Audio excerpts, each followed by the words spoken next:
Medina Institute for Leadership and Entrepreneurship, MILE.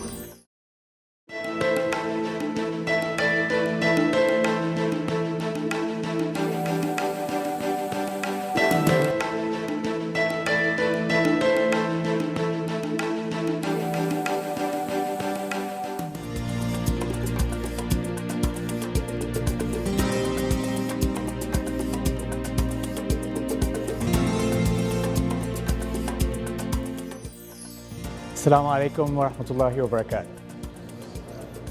It is indeed a true honor and pleasure to be associated with an organization such as MILE, which is thinking big, which is aspiring to be one of the global top 100 executive education programs. And I'd like to make a special dua for MILE, Dr. 3M and the team, that may they succeed in making MILE one of the top global executive education programs. With that introduction that Bill gave, it seems like you would know everything about me by now.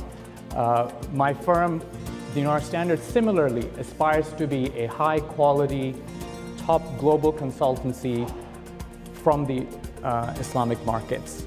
And today I'm here to share with you one of our latest studies and work that we've done, and we've produced it in partnership with Thomson Reuters. It's called the State of the Global Islamic Economy Report. What do we mean by global Islamic economy in this specific report and context is the global Islamic lifestyle economy. I'm based out of New York, and if you have any of you or many of you who've been to New York would notice that in the streets of Manhattan, one of the most popular eating venues are halal food carts now. They have essentially replaced what used to be the hot dog stands. Bill, would you confer? If you go to China, halal is now a major segment in China up north. Down in South Africa, halal is a major growth segment for the food industry. Malaysia, Indonesia, as many of you know, are already global leaders in that space. So, you know, this concept of halal today it seems to be, for many in the Muslim majority countries such as Saudi Arabia or Turkey or Pakistan, it seems to be a no-brainer. You know, we don't think about it. But there is tremendous growth opportunities and innovation that's happening in this space. And today, this report will share with you, and alhamdulillah, we've been able to present a very solid business case of what is happening in this lifestyle market, as we call it. To give you some example of innovations, and we talk about leaders, Dr. 3M mentioned that why don't we have global brands from the Muslim countries, Islamic countries? And one of the things is when you think of innovations, you have to find opportunities for innovation. And this report presents to us a global opportunity which is over $1.6 trillion in potential that is in front of us to the taking. Today we are already seeing entrepreneurs, and here's an example of a brand, one from UAE, and I'm showing one from the United States to give you an example of the global potential of this space. Saffron Road is a high quality premium halal food brand, and it's not just halal, it's tayyib. If you look at it, they're gluten-free, certified humane vegetarian fed chicken, all natural, chicken raised with antibiotics. They have certifications that cover not just halal but all aspects. This is the future. This is the potential where halal is going and can go. And we're just in the beginning of this space. Al-Islami is a brand from UAE. They are also setting a high standard in the Gulf in terms of food with pristine quality throughout the value chain, as they say in the food industry, from farm to fork. So this is food, and today you would be surprised to know that the world's biggest halal processed food manufacturer is in fact Nestle. 146 of their 800 factories globally are today completely halal certified. Where are our Nestle's in this space? Tesco, Carrefour, all of them now carry their own halal brands. their own halal brands in Europe, in the rest of the markets. Beyond food, and that's what I will share with you what we mean by lifestyle. There's more to it. We all are familiar with Islamic finance, and today I'm going to focus on food, but there's other sectors as well, significant in size. This is some examples of the personal care or cosmetic sectors and pharmaceutical sectors that are also being affected. And again, who are the players in this today? The global multinationals. Sunsilk, Colgate, Abbott Lab, Pfizer, they're all already taking a lead in making the value chain part of pharmaceuticals in terms of ingredients to be halal and high quality halal. Again, where are our Pfizers taking a lead and using this as an opportunity? By the way, I should mention you can download this full report from our website, but as you see, there's this whole other segment of what we call it's modest clothing or fashion. And if you think about clothing practices within the Western Muslim communities or Eastern Muslim communities, there's a common thread. And there are brands that are coming up and brands and designers that are creating their name in this space. And I'll just put a few examples. In the media and recreation space as well, there are over 7,000 mobile apps today that relate to Islamic content, one or the other, just on Android. They all have business models behind them. They all are many of them are revenue generating projects. Global brands such as Nokia and others are also taking advantage of how do you attract the consumers using media. Many of you may have heard of this show Omar that was launched 2 Ramadan ago, which was highly successful as a project on that showed the story of Umar radiallahu ta'ala in the Prophet's time. Projects like that are increasingly becoming viable business opportunities because the market, this Muslim 1.6 billion consumers globally, projected to be 2.3 or 26% of the world population, require a certain type of media and recreation. So again, as many of you may have heard of blue ocean, this is a blue ocean space. In the travel and hospitality space, our friend, Brother Usman, we have a common friend, Brother Fazal Bahardeen, who has initiated a project called Crescent Rating, where hotels around the world are rated in terms of how friendly they are towards serving Muslims. This is of tremendous interest to multinational brands. We're working as, we have clients such as Marriott International, various tourism boards who want us to advise them, not in the Islamic markets, because it's, Hilton and Marriott, Jeddah, they know how to serve their consumers in Jeddah and Dubai and Istanbul. But what about the Muslim travelers who want to do vacation in Paris? How do you cater to their services? This is an example of a $350 million project in the middle of Istanbul, where it's going to be quote unquote 5-star Sharia compliant resort space. And there are tremendous stories in our report that completely lay out all of these sectors in terms of the demand. Okay, so I started with some of these examples. Now to the real numbers in the business case part. We have sized the potential of this market in aggregate of these lifestyle sectors. And the sectors we cover in the report are food and beverage, finance, clothing, travel, media recreation, pharma, cosmetics.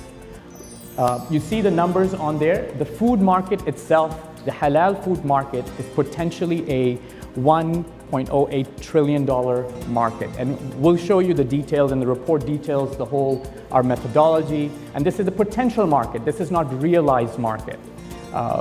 And there are nuances to it.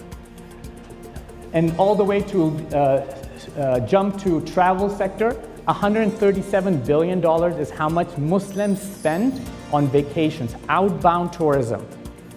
This is today 16% of global expenditure on vacation outbound tourism, not including Hajj and Umrah, by the way. This number does not include Hajj and Umrah.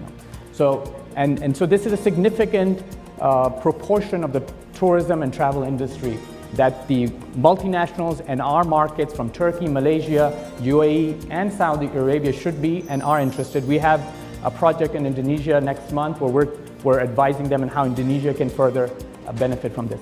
How do we define, what is this Islamic lifestyle market? We've actually defined this. And we define it as core sectors, some of the prominent ones are listed here, that are structurally affected by Islamic values. An example of structurally affected would be halal food. It's actually the industry's core offering is structurally affected. Islamic finance is structurally affected. So there are a set of sectors that are structurally affected by Islamic values. They're driven also by consumer needs. So there's a retail drive. Consumers are actually driving this. Consumers are picking a hotel. If two hotels are the same quality, if one serves halal food, they'll go there. If you're visiting Paris or wherever the case is. So retail customers are driving it. It's also being driven by business needs. So businesses who are doing investments or going out acquired, they're asking for Sharia compliant assets, for example. So this is a broad definition based on which we have detail of the report. There are key Islamic market drivers. So what is driving this trend? There are two categories of drivers. One is within the Islamic market, they're core drivers, and they're actually global drivers as well. From the Islamic market, the demographic, it's incredible. Muslims globally, first of all, are the population growth, even today, even though it's slowing down, it's faster than the rest of the world. Muslims today have a median age of 24, which is the youngest if you take any other faith-based or ethnic or geographic segmentation. We're growing, as I said, a faster population, so demographically very attractive. Islamic values are, in fact, interestingly, are driving this increasingly, and I don't have to tell you this. You see this around yourself when you travel. Increasingly people are adhering or aspiring to more the consumption around halal food or family-friendly destination for tourism, etc. This is a study that was done by Pew Research. So we're not just saying it. There's a study done globally by Pew Research that said 87% of Muslims say religion is very important to them, compared to 30% in Europe. And in the US, it's 56%. So we know that for Muslims, religion plays a big role in even their, in all aspects. And economies, many of the OIC economies are emerging economies. So there's another driver.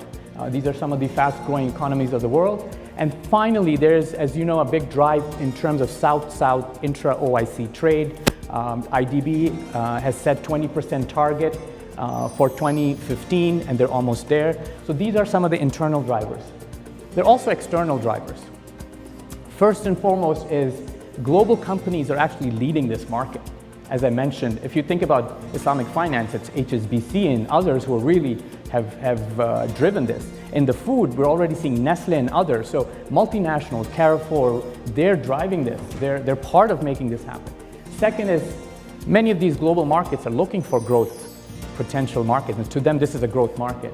Third, there's actually, mashallah, a great connectivity with a global movement on ethical consumerism and the impact investment. You may have heard of the asset class on impact investment or organic foods, fair trade, CSR. So a lot of our sectors, lifestyle sectors relate to it. And finally, social media is making us all very, very well connected and hence the connectivity. So those are the key drivers. And in many ways, again, to make the point, and maybe I'll just skip this, is this is just shows how the way of life of Muslims translate and touch various sectors, but they also have universal appeal and connectivity. Okay, before we go into each sector a little bit, I wanted to acknowledge that all Muslims are not equal. Everybody doesn't eat the same kind of halal. Everybody doesn't want the same kind of Muslim lifestyle tourism or halal tourism. And so for every sector, we have identified what we call the shades of awareness and adoption. So there's different level of shades and adoption, but within those, even within those, the segment of this market is big enough. An example here is of food. So these are the 4 different categories of shades of adoption. At one level, they're actually Muslims, unfortunately, who would drink alcohol, and that's a reality, or consume meat-based products and so forth, and they exist. So we acknowledge that because we're doing a fact-based study. A big segment of the Muslim population, however, consumes Zabiya halal certified products. They don't consume alcohol beverages. So there is a big significant segment that adheres to it. There's a further specificity to that segment that people, they're very particular about the halal also. And they don't want this kind of halal, they want that kind of halal, and that, without going into details, there are those. And then there's an emerging segment of Muslim consumers who want to eat tayyib. They don't want just halal, they want tayyib. They want the food to be organic, wholesome, so forth. So we acknowledge that in our analysis. The report details out the key players in each of these sectors. The report details out the competitive landscape, the current trends, and the market potential. So all I'm going to do is show you some key facts from each sector. The report details out the sector, each sector. So this is for the food sector, as I mentioned in the beginning, over $1 trillion food and beverages expenditure that we have estimated that Muslims spend, projected to go to 1.6 billion. And an example, and this is one of the subsectors only, on the meat, food imports markets, OIC countries, 91% of the meat and live animal are imported into OIC member countries, 91%. So where is it coming from, right? The major suppliers are in Brazil, in Australia, and they are part of this value chain.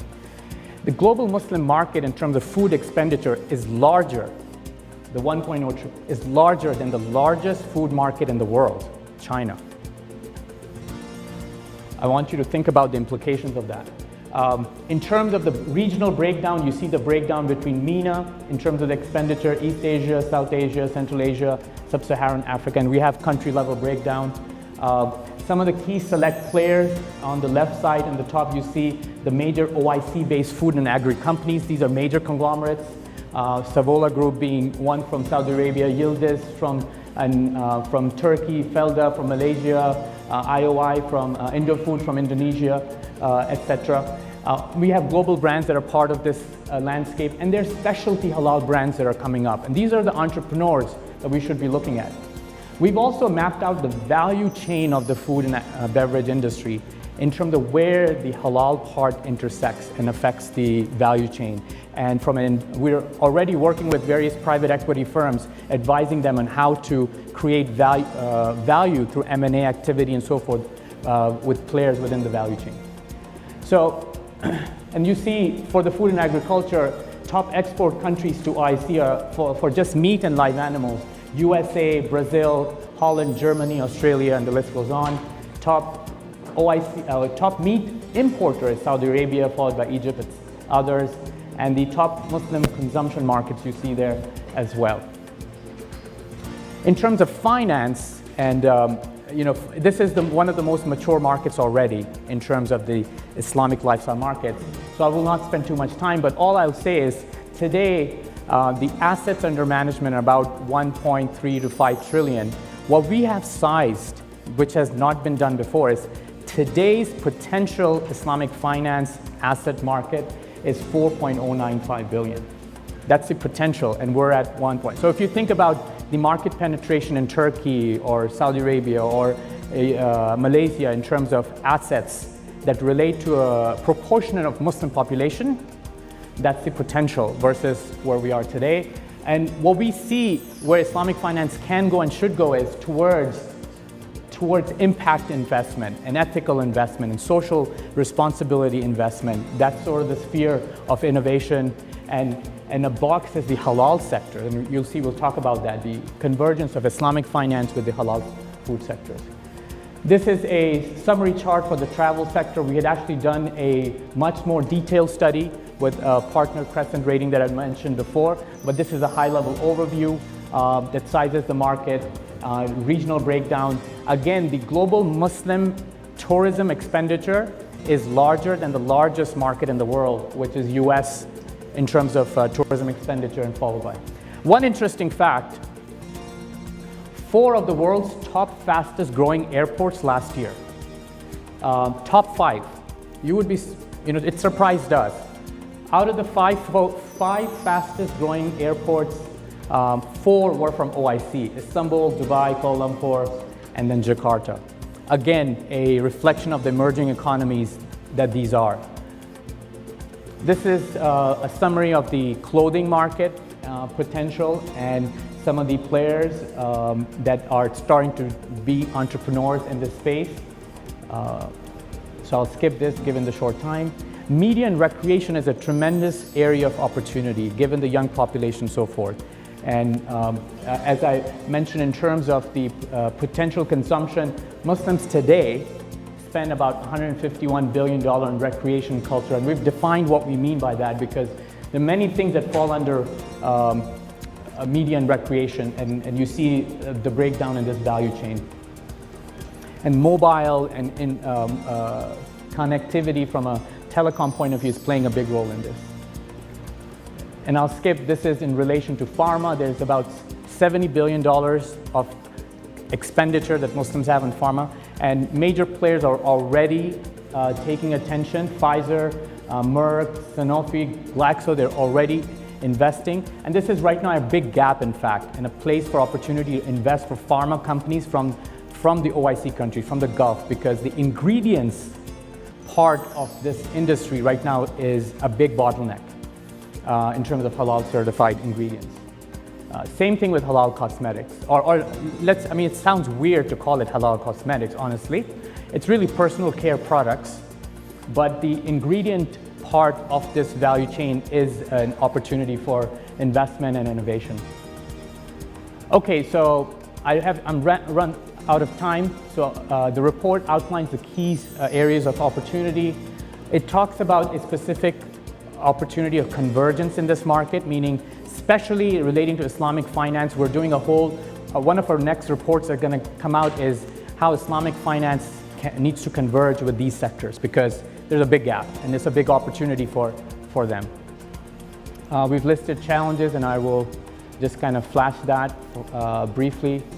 And in terms of the centers of Islamic economy today, we actually took a specific criteria and mapped out current countries and see where they are, and also outline the potential. Today, in context of the strengths around finance and these sectors we mentioned, Malaysia is in the lead, but they're also struggling they've been pioneers with all due credit to them, but they're struggling to reinvent themselves right now. And Dubai is really taking a major role. I know there's interest from Turkey, and there's some activity in Saudi Arabia as well, but this market is still in its infancy, and some of these are the key players that are already strong in it. And with that, thank you so much. My name is Rafi-uddin Shikoh, and if you can go to our website if you want to download this report. Assalamu alaikum. Thank you, Rafi-uddin.